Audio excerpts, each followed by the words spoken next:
Hey everybody, how's it going? Today we're going to be going over and showing you how to install the Curt Trailer Hitch Receiver here on a 2022 GMC Terrain. So this is what our trailer hitch is going to look like installed on your Terrain here. Now this trailer hitch does have a hidden design, meaning the cross tube is going to be tucked up behind the bumper, and the only thing we are going to be able to see is the receiver tube. Now our entire hitch has a nice black powder coated finish which helps protect it from rust and corrosion over time. It also helps it blend in with the underbody panels on the vehicle here. So adding a trailer hitch to your Terrain is going to be an excellent option because it's going to make your vehicle that much more versatile. Now we can obviously use a trailer hitch for towing, but let's say we wanted to hit the trails or just simply free up some space inside the vehicle for us and the family on those long road trips. We could easily attach either a hitch mounted bike rack or a hitch mounted cargo carrier. So in regards to towing, our trailer hitch is going to provide us with a 4,500 pound gross trailer weight rating. That's the amount we can pull outward. And it also has a 675 pound tongue weight rating, which is the downward force on the receiver. Now keep in mind, these capacities are for the hitch only, which is actually tested separately of the vehicle. Therefore, you do need to verify your vehicle's towing capacity in your owner's manual and abide by the lower of the two rated components, whether that is the hitch or the vehicle. So the receiver tube size is going to be a 2" by 2". So that's going to be an industry standard size. So there's going to be a ton of those bike racks and cargo carrier options to choose from, as well as ball mounts if you're towing. So on the side of the receiver tube, we're going to have an industry standard 5/8" diameter hitch pin hole. That's going to work great with a 5/8" diameter hitch pin and clip.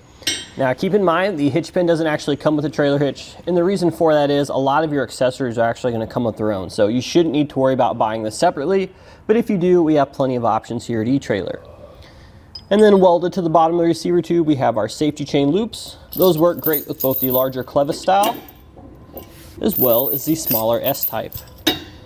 So a couple measurements for you guys here that are going to help you when you're selecting your hitch mounted accessories. The first one is the distance from the ground to the top inside edge of the receiver tube. You're looking at about 11 3/4 inches, and that'll be useful when you're selecting a ball mount. That way you can make sure you get the correct rise and drop to tow your trailer level. Now keep in mind, your measurements could vary a little bit depending on your tire size, the amount of cargo you have, or the condition of your suspension, so just use that as a point of reference. And then we have the distance from the center of the hitch pin hole to the outside edge of the bumper.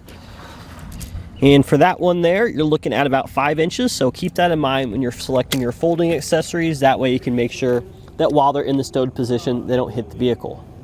So in regards to installation, this one is very simple. There's no modifying to the vehicle whatsoever, and you can get the job done with just common hand tools. There is one tool you're going to need you might not have. That's a torque wrench. This is required, but you can actually rent this for free from most local auto parts stores. Now you don't need to have the vehicle in the air. We're doing that just so we can give you a clear view of what's going on, but you can certainly still do this on the ground as well. I would give yourselves around an hour or two depending on your experience level. Let's go ahead and walk you through the entire process step by step now. So the first step of our installation, we need to take a T15 Torx bit because there's going to be 2 Torx screws here on the underside of our bumper fascia. So we'll just go ahead and remove those now.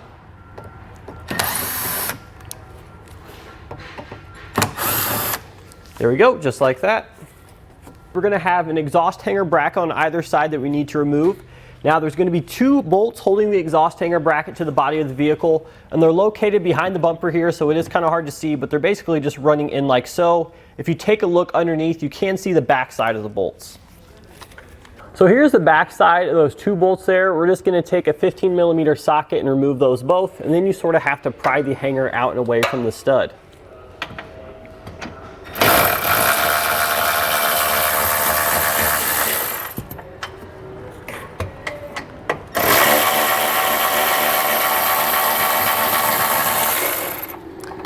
So we got those 2 out.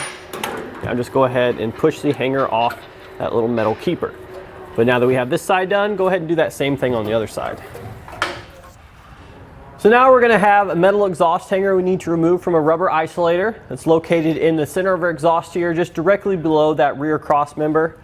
Before we break that free, we need to take some sort of support device. We're in the air, so we're just using a cam buckle strap. I'm going to hook it to 2 sides of the coil springs and pull that tight. And that's just going to provide support here when we break that hanger free. If you guys are working on the ground, just use a jack stand, couple blocks of wood, really whatever you have. So in order to help us remove the metal hanger from the rubber isolator, it's a good idea to take some sort of spray lubricant and spray it down. It's going to make things much easier to work with. But now we can come back with either a pry tool, or if you have a specialized exhaust hang removal tool, you could certainly use that. But you guys are probably going to have a pry tool. It works just as well. So now that we have our exhaust loose, I'm going to kind of peel back the bumper fascia on either side here.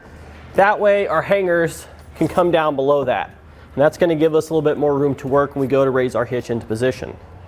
So now what we're going to do is we're going to come inside to either frame rail. It doesn't matter which side we start with. We're going to be starting on the driver's side, and we're going to locate our access hole. So here's what our access hole looks like, and you can see that we have our actual 3 attachment holes right here. So our access hole, what we need to do is we need to file either side. You can see how we kind of have a divot in either side here.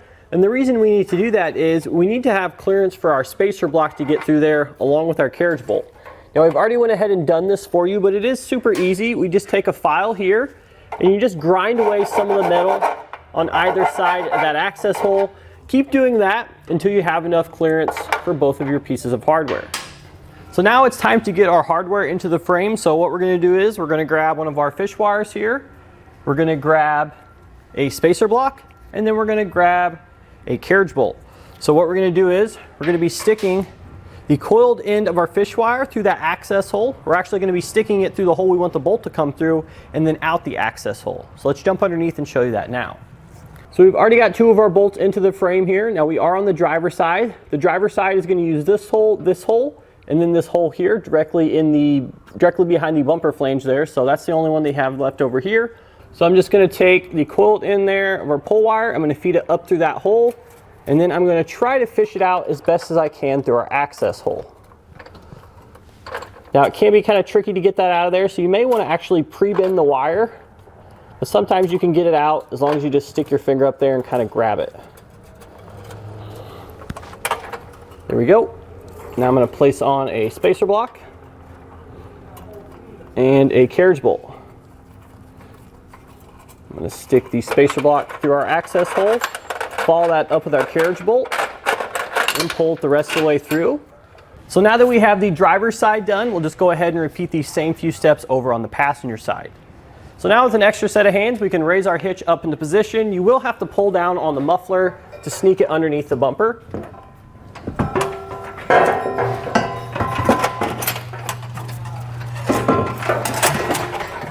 And now we'll begin feeding our pull wires through each of our 3 holes. So it should be pretty self-explanatory, except the hole in the middle. There is 2 holes for the middle one. Just make sure you're using the oblong one there. Now once you get the hitch up into position, you'll carefully pull your pull wire off, and then you're going to thread on one of your flange nuts.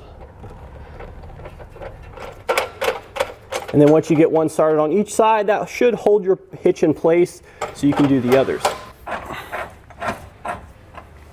So now that we have all of our hardware in place, we're going to come back with a 3/4 inch socket and snug everything up.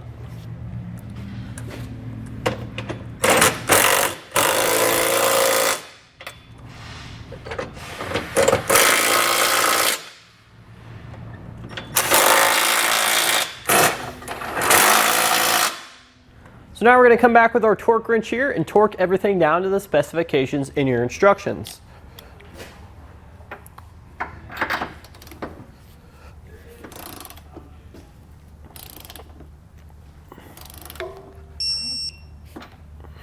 And now with all of our hardware torqued down, we need to go ahead and raise our exhaust back up into position, and then don't forget to reinstall your 2 screws here for the fascia tab.